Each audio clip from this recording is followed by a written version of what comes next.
Okay, so since we have 8 of these to make, and you may be tired of Photoshop for right now, I'm going to show you another way to make placeholders. These are headers that can be in your website until we get to the end of the year.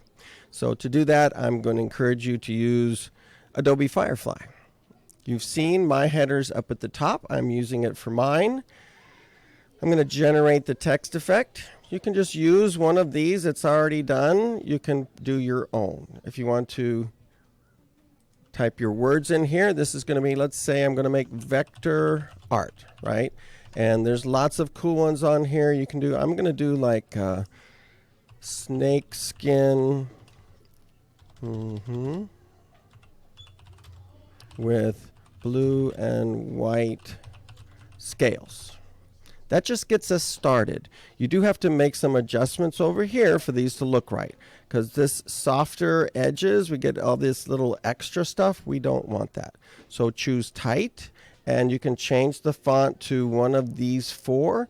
These are really skinny or really fat. We don't really need that. So if you want more pixels in order to do that, you can then generate a tight one around this, and it gives us sharper edges. Now you get 4 possibles, and I always like to save 2 because, as in this case, I have an R and another R, and so I don't really like them to be duplicated, but if we have 2, we can take one R and replace it with the other. So I'm going to save this one. You click right here and click download. Goes to our downloads folder, and then I'll look at another one.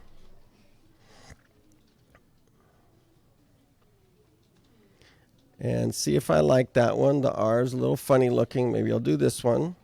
Has to generate that, so it takes a moment. That looks good.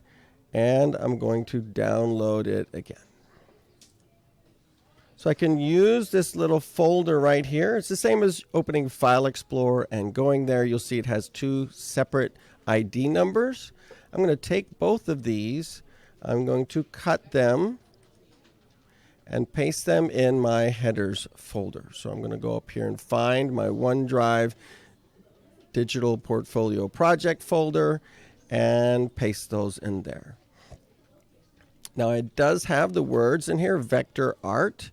It would be good if you were to rename this in some way, put your name on it, but even leaving it as is will then let us go to our web page. And if you've got vector art here, we can then remove this and insert an image and upload it from our digital portfolio project folder. I happen to have 2 of them. Here it is.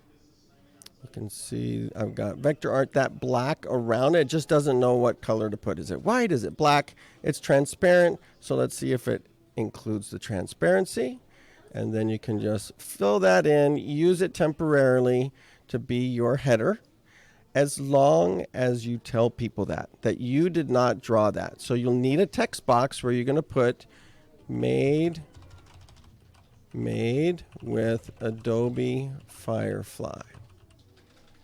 Now for me, I like to maybe put it over on the right hand side, like a signature there, and maybe make that a little bit bigger. 18, remember. And maybe this is one of those times when you can use a little bit fancier font. Use a bold caveat, and there it is, made with Adobe Firefly. Now it is in its own section, and that doesn't make as much sense as just moving it up here to be in with the header. In fact, sometimes then I'll go back and I'll make this just a little bit tighter so that this is closer to the artwork.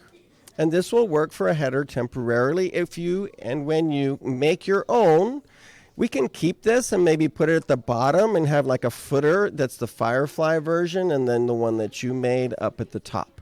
But this would give you a chance to experiment with some of the artificial intelligence versions of making these text effects. And there are a lot of ideas here, every letter of the alphabet.